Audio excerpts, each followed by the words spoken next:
मी doctor Harsh Gujarati, Alibag Raigad, Bharat सरकारची योजना जनशिक्षण संस्थान रायगड व प्राईम डेंटल आणि ENT क्लिनिक यांच्या माध्यमातून आम्ही देशभरातील आरोग्य सेवेत कार्य करणाऱ्या व कार्य करू इच्छिणाऱ्या स्वयंसेवक व कर्मचाऱ्यांसाठी आरोग्य सेवा जनजागृती कार्यक्रम हाती घेतला आहे. आजचा आपला विषय आहे कान नाक घसा उपचार पद्धतीतील साहित्य साधनांची ओळख.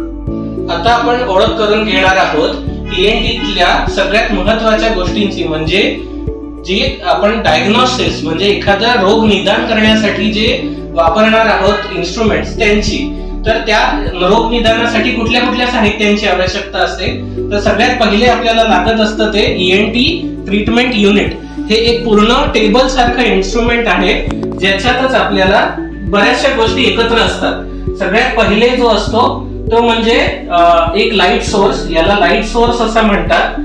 यातनं एक प्रकाश बाहेर पडतो. तो प्रकाश कशासाठी पाहिजे आहे आपल्याला, की कान नाक आणि घसा हे आपले एक असे छेद असणारे अवयव आहेत, तर आतलं काही जाणून घेण्यासाठी लाईटची गरज असते. त्यामुळे हा लाईट सोर्स असतो.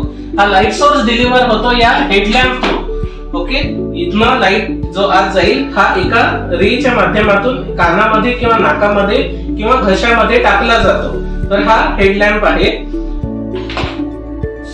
याच्या सोबत आपल्याला बऱ्याचशा अजून इन्स्ट्रुमेंट्सची गरज असते. सगळ्यात पहिले आहे हे टंग डिप्रेसर. टंग डिप्रेसर काय करतं, तर एखाद्याला आपण आवाज असा करायला सांगून त्याचा जीभ दाबायलाही उपयोग होते. जीभ दाबल्यानंतर आपल्याला त्याचा घसा आणि घशाच्या साईडचे टॉन्सिल्स वगैरे या गोष्टी दिसतात. त्याच्यानंतर हे आहे दुसरं, हे नेझल स्पेक्युलम आहे. हे वेगवेगळ्या साइजेस मध्ये असतं. लहान मुलांसाठी छोटं, मोठ्या माणसांसाठी ऍडल्ट साइज नेझल स्पेक्युलम्स असतात. हे आपल्याला उपयोग कशासाठी होतो, तर नाकामध्ये आतला जो त्वचा आहे, नाकाच्या आतली त्वचा व हाड बघण्यासाठी या नेझल स्पेक्युलम्सचा उपयोग होतो. त्याच्या पुढे आहेत हे फोर्सेप्स. हे वेगवेगळ्या प्रकारचे फोर्सेप्स आहेत. हे आहे ऑरल फोर्सेप. ऑरल फोर्सेप म्हणजे कानासाठी वापरलं जाणारा फोर्सेप, आणि हे आहे नेझल फोर्सेप जे नाकासाठी वापरलं जातं. या फोर्सेप्सचा उपयोग कशासाठी होतो, तर एखादी गोष्ट नाकात अडकली असेल किंवा नाकाला अॅनेस्थेसिया द्यायचा असेल, तर तुम्ही कॉटन मध्ये अॅनेस्थेटिक ड्रग जसं हे लिग्नोकेन आहे, अशाच बऱ्याच प्रकारचे ड्रग अवेलेबल असतात. हे 10% आहे, तसं 2%, 4% असे पण अवेलेबल असतात. तर जिथे योग्य जे अॅनेस्थेटिक आहे त्याच्यानुसार आपण टाकून ते नाकात टाकू शकतो. हे आहे ऑरल स्पेक्युलम. याचा उपयोग सेम, आपण हा जो लाईट याच्याद्वारे हेडलॅम्पद्वारे टाकणार आहोत तो एका ठिकाणी केंद्रित करण्यासाठी या ऑरल स्पेक्युलमचा उपयोग होतो. आणि याचा अजून एक उपयोग असा असतो की हे कानामध्ये जे केस असतात त्यांना ते दूर ठेवतं. त्याच्या पुढचा इन्स्ट्रुमेंट्स आहेत हे वेगवेगळ्या प्रकारचे सक्शन कॅथेटर्स. हे आहे नेझल वालं, हे पण नेझल आहे, प्लस युस्टेशियन ट्यूब कॅथेटर साठीच आहे. नंतर हे ऑरल सक्शन कॅथेटर आणि हे ऑरल छोटं वालं. हे वेगवेगळ्या साइजेसचे का आहेत, कारण आपले ज्याप्रमाणे गरज असते सक्शन करायची. सक्शन का करायला लागतं, तर एखाद्याला पस झाला असेल, इन्फेक्शन झालं असेल, तर ते तिथून काढून घेण्यासाठी याचा उपयोग होतो. त्याच्या पुढे आहे हे जेएच प्रोब. जेएच प्रोब काय आहे, खूप महत्वाचं इन्स्ट्रुमेंट आहे कुठल्याही ENT माणसासाठी. याचा उपयोग कान आणि नाकाचे काही फॉरेन बॉडीज जर अडकलेले असतील ते काढण्यासाठी होतो. याला एक पुढून वायर वेक्टिस सारखं एक गोल आहे आणि इथे मागे कापूस लावायला एक जागा असते. इथे कापूस लावतो आपण आणि कानामधले मळ वगैरे काढायला मदत होते. आणि हे हुक टाईप असल्यामुळे एखादं अडकलेली वस्तू कानातली किंवा नाकातली काढायला याचा मदत होते. त्याच्या पुढचं आहे हे ॲलिगेटर फोर्सेप आहे. ॲलिगेटर फोर्सेप हे खूप छोटं असतं. कानामध्ये कापूस समजा आपल्याला टाकायचा असेल आणि तिथे काही अडकलेली एखादी काडी किंवा एखादा किडा अडकला असेल तर ते काढायला याची उपयोग होतो. त्याच्या पुढे हे जे आहेत हे वेगवेगळे सर्जिकल इन्स्ट्रुमेंट्स आहेत ज्यांचा उपयोग आपण टाके टाकायला वेगवेगळ्या प्रोसिजर्स मध्ये ENT मध्ये जेव्हा एखाद्याचा ऍक्सिडेंट नंतर कान फाटला असेल किंवा नाकाला काही इजा झाली असेल आणि त्वचा निघाली असेल तर ते लावण्यासाठी या सगळ्या इन्स्ट्रुमेंटचा उपयोग होतो. सोबत या ENT ट्रीटमेंट युनिट मध्येच आपल्याला कॅमेराची सोय असते. या कॅमेराला वेगवेगळ्या प्रकारचे एंडोस्कोप्स लावले जातात. आणि ते दिसतात आपल्याला या स्क्रीनवर आणि आपण त्याचा प्रिंटआउट्स वगैरे देऊ शकतो एखाद्या पेशंटला. जर पेशंटने एखादा एक्सरे आणला असेल तर तो बघण्यासाठी एक्सरे व्ह्यू बॉक्स असतो. सोबत याच ट्रीटमेंट युनिटमध्ये आतमध्ये एक सक्शन साठी युनिट असतं की आपण हे जे वेगवेगळे सक्शन कॅथेटर्स बघितले ते कॅथेटर्स या सक्शन युनिटमध्ये सगळं काही मळ किंवा मवाद जो जमलेला आहे तो शोषून घेतात. अशा प्रकारचं हे ENT ट्रीटमेंट युनिट आहे जे डायग्नोसिस साठी वापरलं जातं. आता आपण तोंडावर करून घेणार आहोत जे कान नाक घशासाठी वेगवेगळ्या शस्त्रक्रिया असतात त्यांच्यासाठी लागणाऱ्या साहित्याची. सगळ्यात पहिले आपण सुरू करणार आहोत एक लाईफ सेव्हिंग प्रोसिजर म्हणजे ट्रकिओस्टॉमी. ट्रकिओस्टॉमी काय असते तर आपण एक कृत्रिम श्वासोच्छवास घेण्यासाठी एक घशाला एक होल पाडतो जे डायरेक्ट श्वास नलिकांपर्यंत जाऊन आपल्याला श्वास घेण्यासाठी मदत करतं. या शस्त्रक्रियेमध्ये नाक आणि घसा हा बायपास होतो. या सर्जरीसाठी कुठल्या औषधाला इन्स्ट्रुमेंट्स लागतात तर एक रिट्रॅक्टर्स लागतात. जेव्हा आपण स्किन इन्साइज करू तर रिट्रॅक्टर्स वेगवेगळ्या प्रकारचे असतात. लँगनबॅक रिट्रॅक्टर यांचं असं नाव आहे. सोबत कॅट्सपॉ रिट्रॅक्टर हे वेगवेगळ्या साईजचे असतात. यांची उपयोग स्किनला सर्जरीच्या वेगवेगळ्या स्टेपमध्ये रिट्रॅक्ट करण्यासाठी होतो. याच्यासोबत हे ट्रकियल डायलेटर्स आहेत. ट्रकियल डायलेटर्स कशासाठी वापरतात तर जेव्हा आपण ट्रकिया म्हणजे श्वास नलिकेपर्यंत पोहोचू तेव्हा तिला उघडं धरून ठेवण्यासाठी उपयोग होतो. तुम्ही हे जर इन्स्ट्रुमेंट बघितलं तर हे दाबल्यानंतर याचा तोंड उघडत असतं आणि हे आपल्या ट्रकियाला दूर ठेवतं. त्याच्यानंतर पुढे आहेत हे सुचर घेण्यासाठीचं सुचरिंग निडल होल्डर. याच्यानंतर हे अगेन वेगवेगळ्या प्रकारचे रिट्रॅक्टर्स आहेत. हे क्रिकॉइड हुक आणि हे सगळे क्रिकॉइड हुकच आहेत वेगवेगळ्या प्रकारचे. आणि हे मॉस्किटो फोर्सेप्स आहेत. हे सर्जरीच्या वेगवेगळ्या स्टेप्सला लागतात. हे यांचा उपयोग कशासाठी असतो जे गळ्यामध्ये जे मसल्स आहेत त्यांना रिट्रॅक्ट करून वेगवेगळ्या प्लेन्समध्ये जाण्यासाठी.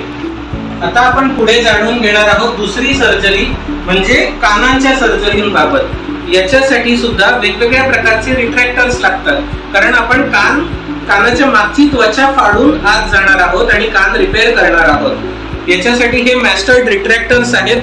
बघा कसे वेगवेगळ्या शेप्सचे आहेत. कधी 2 दातं असतात, कधी 3 दातं असतात, कधी त्यांना फक्त असा होल असतं जेणेकरून कानाची त्वचा दूर ठेवण्यासाठी ती आपल्या जे ऑपरेटिंग फील्ड आहे त्याच्यामध्ये नको यायला म्हणून असा प्रकार असतो. त्याच्या पुढे कारण आपण जेव्हा ऑपरेशन करत असतो तेव्हा बऱ्याचदा पाणी तिथे गरज असते पाण्याने इरिगेशन करण्यासाठी. तर ते इरिगेशन आपल्या ऑपरेटिंग फील्ड मध्ये नको यायला म्हणून सक्शन लागतं. तर हे सक्शन कनेक्टर आहे आणि हे सक्शन ट्यूब्स आहेत. हे नेझल सक्शन आहे इथे ठेवलेलं कारण जेव्हा बोन फ्रॅगमेंट्स येतात तर जर मोठं बोन फ्रॅगमेंट आलं तर ते शोषून घ्यायला याचा उपयोग होतो. अशाच प्रकारे खूप छोटे सक्शन पण असतात जे आपण मागच्या डायग्नोस्टिक याच्यात बघितलेले. सोबत हे मायक्रो सर्जिकल इन्स्ट्रुमेंट्स आहेत मायक्रो इयरचे. हे कप फोर्सेप्स आहेत. कप सारखे दिसणारे हे क्रोकोडाईल फोर्सेप्स क्रोकोडाईल सारख्या दातांसारखे. आणि हे ऑरल फोर्सेप्स हे सर्जरीच्या वेगवेगळ्या स्टेप्स मध्ये उपयोगी होतात. हे मायक्रो सीझर्स आहेत. किती छोटी कात्री आहे बघा ही. याच्यानंतर हे वेगवेगळ्या प्रकारचे ड्रिल्स आहेत. हे बर आहेत वेगवेगळ्या प्रकारचे. यांचे आपण भिंतीला कसे होल मारतो ड्रिलनी तसं आपण कानाच्या मागचा हाड सुद्धा ड्रिल करून काढत असतो. तर ते ड्रिल कुठलं तर ते हे मायक्रोमोटार ड्रिल. याला मायक्रोमोटार असं म्हणतात आणि हा त्याचा हँड पीस आहे. या हँड पीस मध्ये हे ड्रिल जातं. हे बर्स जे आहेत हे जातात त्याच्यात राहतात आणि आपण या फूट प्लॅडलनी त्यांना ऑपरेट करतो ऑपरेशनच्या वेळेस. आणि अशा प्रकारे ह्या वेगवेगळ्या इन्स्ट्रुमेंट्सच्या मदतीने आपण एखादी कानाची सर्जरी सक्सेसफुलरित्या करू शकतो. आता आपण पुढे ओळख करून घेणार आहोत नाकाच्या विविध सर्जरीसाठी लागणाऱ्या इन्स्ट्रुमेंट्सची. त्याच्यासाठी कुठल्या लागतात तर एक नेझल स्पेक्युलम्स आहेत. हे बघा कसे वेगवेगळ्या साइजेसचे आहेत. सोबत हे सेल्फ होल्डिंग नेझल स्पेक्युलम्स आहेत. हे जसं आपण इथे टाईट करू तसं हे बघा कसं ऑपरेशनच्या वेळेस ओपन राहतं आणि एखाद्या सर्जनला त्याचा हात मोकळा होतो दुसरा ऑपरेशनचे बाकीचे इन्स्ट्रुमेंट्स पकडण्यासाठी. याचं सेल्फ रिट्रेनिंग स्पेक्युलम्स आहेत. हे पण असे वापरले जातात. त्याच्यानंतर वेगवेगळ्या सर्जरीसाठी लागणारे हे इन्स्ट्रुमेंट्स आहेत. आता जेव्हा फेसची सर्जरी असते, फेस म्हणजे काय तर फंक्शनल एंडोस्कोपिक सायनस सर्जरी, तर याच्यात आपण एंडोस्कोपच्या मदतीने म्हणजे एका कॅमेराच्या मदतीने ही सर्जरी करणार आहोत. त्याच्यासाठी हे वेगवेगळ्या प्रकारचे हे सीझर्स आहेत, हे अपटर्न सीझर आहे, हे तुमचं बॅकबाइटिंग सीझर आहे. हे सगळे हाड, नाकाच्या आतलं जे हाड आहे ते कट करून तिथलं जो काही आजार आहे तो रिपेअर करायला वापरले जातात आणि प्रत्येक याला वेगवेगळ्या अँगलनी जावं लागतं, म्हणून हे वेगवेगळ्या प्रकारचे इन्स्ट्रुमेंट्स आहेत. हे कसे स्ट्रेट होते, हे अपटर्न वाले होतं. हे आपलं एखादा पॉलिप असेल, काहीतरी गोष्ट जी आत आहे अडकली आहे ती ग्रास्प करायला हे फोर्सेप्स आहेत, याला कप फोर्सेप्स असं म्हणतात.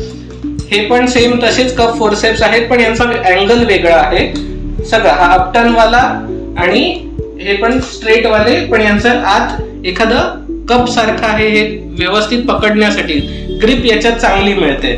त्याच्यानंतर जेव्हा आपण नाकाच्या जे सरळवालं हाड आहे सेप्टम, त्याची सर्जरी करत असतो तेव्हा म्युकोजा इलेव्हेट करण्यासाठी हे म्युकोजल एलिव्हेटर आहे. इथे वेगवेगळ्या प्रकारचे असतं इथे, जेणेकरून आपल्याला एखाद्या प्लेन मध्ये जायला, म्हणजे जे ब्लडलेस प्लेन असतं तिथे जायला मदत होते या इन्स्ट्रुमेंटनी. हे आहे सिकल फोर्सेप्स.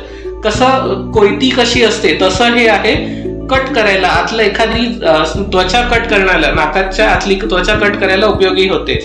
याच्यानंतर हा बॉल प्रोब आहे. कसा आहे बघा, याच्या टोकापाशी बॉल आहे.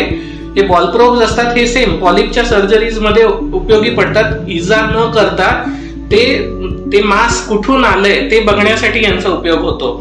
त्याच्यानंतर हे वेगवेगळ्या प्रकारचे क्युरेट्स आहेत. क्युरेट्स म्हणजे काय तर जो त्वचा उचलल्यानंतर आतलं जे हाड आहे त्याला वेगवेगळ्या शेपनी कट करावं लागतं, तर कधी कधी तिथपर्यंत आपल्या ह्या कात्र्या पोचू शकत नाहीत. तर हे वेगवेगळे असे खड्डा, आईस्क्रीम कसा आपण स्कूप करून काढतो तसे हे हाडाला स्कूप करून काढतात. कसे वेगवेगळ्या प्रकारचे आहेत बघा. याच्यात ग्रिप जास्त मिळते म्हणून हे एवढं जाड दिसतंय तुम्हाला. याच्यात एखादा टोक अडकलेला असेल तर ते खरवडून काढायला याचा उपयोग होतो. सेम हे पण आत एखादं अँगल मध्ये असतं, कारण आपलं सरळ सगळं नाक एकत्र सरळ नाहीये, ते वेगवेगळ्या खड्ड्यांमध्ये आहे. तर त्या खड्ड्यांपर्यंत पोहोचण्यासाठी वेगवेगळे इन्स्ट्रुमेंट्स आहेत हे. आणि हे सेम फोर्सेप्स जे आपण कट केलेलं आहे, जे काही अडकलं आहे नाकात ते काढण्यासाठी ऑपरेशनच्या दरम्यान त्याचा उपयोग होतो. प्लस ऑपरेशनच्या आधी नाकाला अॅनेस्थेटाइज करण्यासाठी पण यांचा उपयोग होतो. आणि हे टर्बिनेट सीझर्स आहेत. टर्बिनेट सीझर म्हणजे जेव्हा नाकाचा हाड एक खूप, नाकात 3 प्रकारचे हाडं असतात, इन्फिरियर, मिडल आणि सुपिरियर टर्बिनेट्स. तर ते टर्बिनेट कट करायला समजा गरज असेल तर या टर्बिनेट सीझर्सचा उपयोग होतो. त्याच्यानंतर हे वेगवेगळ्या प्रकारचे सक्शन्स आहेत. हे सक्शन्स का लागतात, कारण नाकाचं ऑपरेशन करताना जर ब्लडलेस फील्ड नसेल तर ब्लिडिंग खूप होतं, आपल्याला बऱ्याचदा पाणी वापरायला लागतं. तर ते सक करून काढण्यासाठी हे वेगवेगळ्या प्रकारच्या सक्शन्सचा उपयोग होतो. त्याच्यानंतर हे अगेन पेरिकॉन्ड्रियल एलिव्हेटरच आहे. नाकाच्या सेप्टमला उचलण्यासाठी हे वेगवेगळ्या प्रकारचे वापरले जातात. हे जे हॅमर सारखं दिसतंय आणि हे जे चिझल आहेत हे कशासाठी वापरले जातात, तर जेव्हा नाकाचं हाड एखाद्याचं तिरकं असेल तर त्याला ऍक्च्युली असं याच्यासारखं, म्हणजे कुठला तो हातोडी सारखं मारून त्यांच्यासाठी काढावं लागतं. तर त्याच्यासाठी चिझल्स आणि मॅलेट आहेत. हे पण बोन निबलर आहे, बोन निबल करण्यासाठी, तुकडे तोडण्यासाठी आतले. आणि एखाद्याचं नाक ऑपरेशन ऍक्सिडेंट मध्ये जर तुटलं असेल तर ते सरळ करण्यासाठी, रायनोप्लास्टीसाठी हे रास्प आहे, याच्याने हाड घासलं जातं आणि घासून घासून सरळ करायला जातं. आणि हे वेलचॅम्स फोर्सेप्स हे सेम, जेव्हा एखाद्याचं नाकाचं मधलं हाड तुटलेलं आहे आणि त्याला पकडून स्ट्रेट करायचंय तर त्याच्यासाठी याचा उपयोग होतो. अशा प्रकारचे हे वेगवेगळे नाकाच्या ऑपरेशनसाठी लागणारे इन्स्ट्रुमेंट्स आहेत. आता आपण घशाच्या वेगवेगळ्या आजारांसाठी लागणाऱ्या इन्स्ट्रुमेंट्स बद्दल बघणार आहोत. घशाच्या सर्जरीसाठी तर घसा हा तोंडाच्या आतला भाग आहे, तिथपर्यंत पोहोचण्यासाठी एका स्पेशल इन्स्ट्रुमेंटची गरज असते. याला म्हणतात बॉईल डेव्हिस माउथ गॅग. हा काय करतो तर हा घशाला, म्हणजे थोडक्यात पेशंटला आ करायला भाग पाडतो. इथे दात, इथे पण दात आणि इथे जीभ, अशा प्रकारे हा इन्स्ट्रुमेंट बेशुद्ध केलेल्या पेशंटच्या घशात टाकून आपण ह्या एवढ्या ऑपरेटिंग फील्ड मधनं पुढचं जे काही ऑपरेशन्स आहेत घशाच्या संदर्भात ते करणार असतो. त्याच्यानंतर येतात आता जे घशासाठी लागणारे जे इन्स्ट्रुमेंट आहेत ते सगळे खूप लांब लांब आहेत. का? कारण आपल्याला घशात मागपर्यंत पोहोचायचंय त्याच्यासाठी. हे आहे टॉन्सिल होल्डिंग फोर्सेप. घशात जेव्हा टॉन्सिल वाढलेले असतात तर त्या टॉन्सिलच्या सर्जरीसाठी याचा खूप उपयोग असतो. त्याच्यानंतर हे आहे टॉन्सिलर स्नेअर. स्नेअर काय करतं तर टॉन्सिलला पकडून कट करण्यासाठी डॉक्टरला मदत करतं, कारण तिथपर्यंत कुठलं इन्स्ट्रुमेंट कट करण्यासाठी पोहोचू शकत नाही, तर त्यामुळे ह्याचा उपयोग होतो. हे आहेत स्नेअर्स, वेगवेगळ्या वायरी त्याच्यासाठीच्या. हे पण फोर्सेप्स आहेत जे लॉंग आहेत. आपण याच्या पूर्वी जेवढे बघितलेले ते छोटे होते, हे लॉंग फोर्सेप्स आहेत. का?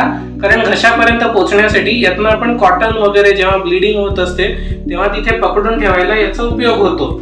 त्याच्यानंतर हे वेगवेगळ्या प्रकारचे अगेन फोर्सेप्स आहेत. इथे जेव्हा ब्लिडिंग होते घशाला, फॅरेन्सला, तेव्हा पकडून ठेवण्यासाठी हे 90 डिग्री अपटर्न फोर्सेप आहे. हे जेव्हा पेरिटॉन्सिलर ऍब्सेस झालेलं असतं तेव्हा त्याला फोडून काढण्यासाठीचं अगेन हे फोर्सेप आहे. नंतर हे सीझर्स आहेत. आज जेव्हा आपण टाके टाकू तेव्हा टाके कट करण्यासाठी किंवा एखादं रेमनंट राहिलेलं असेल टॉन्सिलचं जे तुम्हाला दिसतंय आणि जे सहज कट करू शकत असेल त्याच्या तिथपर्यंत पोहोचण्यासाठी हे असतं.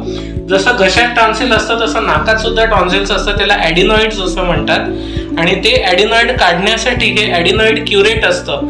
ही या इन्स्ट्रुमेंटनी केलेली प्रोसिजर ही काहीशी ब्लाइंड प्रोसिजर असते, म्हणजे आपण ऑपरेशन करताना ॲडिनॉइड्स बघू शकत नाही, पण या केज मध्ये ते अडकलेले असतात आणि ते केज मध्ये अडकल्यानंतर आपल्याला जाणवतात आणि मग ते आपण करू शकतो. ओके. त्यानंतर हे अगेन फोर्सेप आहेत. त्याच्या पुढचं आहे हे सक्शन, याला यांकुर्स सक्शन असं म्हणतात. ते सेम घशापर्यंत पोहोचण्यासाठी याचा उपयोग होतो. आणि याचं टोक बघितलं तर ते कसं ब्लंट टोक आहे, त्यामुळे घशाला आतून इजा होत नाही आणि साईडनी सगळं रक्त किंवा पाणी जे काही बिटाडीन जर तुम्ही टाकलं असेल तर ते सक्शन करून घेण्यासाठी याचा उपयोग होतो. पुढचे आहेत हे सगळे इलेव्हेटर्स आहेत. हे ब्लेड आहे, एच ब्लेड म्हणतात यांना. हे 11 नंबरची ब्लेड टॉन्सिल कट करताना, त्याच्या बाजूचा म्युकोजा कट करताना उपयोगी पडते. सेम हे फोर्सेप्स आहेत वेगवेगळ्या प्रकारचे. हे टंग डिप्रेसर आहे, अगेन 90 डिग्री फोर्सेप्स आणि लॉंग फोर्सेप्स. आणि हे टॉन्सिलर पिलर रिट्रॅक्टर आहे, म्हणजे 2 पिलर्स असतात, अँटेरियर आणि पोस्टेरियर पिलर्स. तर यातला अँटेरियर पिलर रिट्रॅक्टर आहे, त्याच्यासाठी म्हणजे ऑपरेशनच्या दरम्यानच याचा उपयोग होतो. अशा प्रकारे हे घशाच्या काही सर्जरीसाठी लागणारे इन्स्ट्रुमेंट्स आहेत. आपण आता जाणून घेणार आहोत एका पोर्टेबल इन्स्ट्रुमेंटची. आपण हे कसं ENT ट्रीटमेंट युनिट बघितलं जे अगदी मोठं होतं आणि बरेचसे हे हलवता येत नाही, एका ठिकाणी फिक्स असतं. तर आता आपण हे portable same ENT treatment unit बघणार आहोत. यात सुद्धा मॉनिटर आहे, हा मॉनिटर, कॅमेरा आणि light source. Same light source, camera आणि हा मॉनिटर. यांचा उपयोग कशासाठी होतो तर नाकाचे किंवा कानाचे किंवा घशाचे विविध आजार शोधण्यासाठी यांचा उपयोग होतो. हा आहे एंडोस्कोप. हा सध्या माझ्याकडे आहे. कानाचे आजार बघण्यासाठीचा 0 डिग्री. 0 डिग्री म्हणजे 0 डिग्री, सरळ लाईनीतच याच्यातनं लाईट बाहेर पडणार आहे, तसा एंडोस्कोप. हा आपण कॅमेराला जोडणार आणि हा लाईट सोर्सला अशा प्रकारे जोडणार आणि जोडल्यानंतर याच्या समोर जे काही येईल ते आपल्याला कॅमेरामध्ये, मॉनिटरमध्ये इथे दिसणार आहे. तर आपण आता आपल्या समोर आहेत दादा, याचा डावा कान आपण बघणार आहोत. डावा कान बघण्यासाठी त्यांना थोडं जवळ यायला सांगायचं आणि त्यांचा कान हा अशा पद्धतीने पकडून की त्यांचा कानाचा पडदा, कानाचा एक्सटर्नल ऑडिटरी कॅनल ही सरळ होईल. आणि ती सरळ झाल्यानंतर आपण त्यांच्यामध्ये हा स्कोप असा आत टाकणार आहोत आणि त्याच्यानुसार हा पडदा आपल्याला इथे दिसणार. यांचा हा पडदा एकदम नॉर्मल आहे.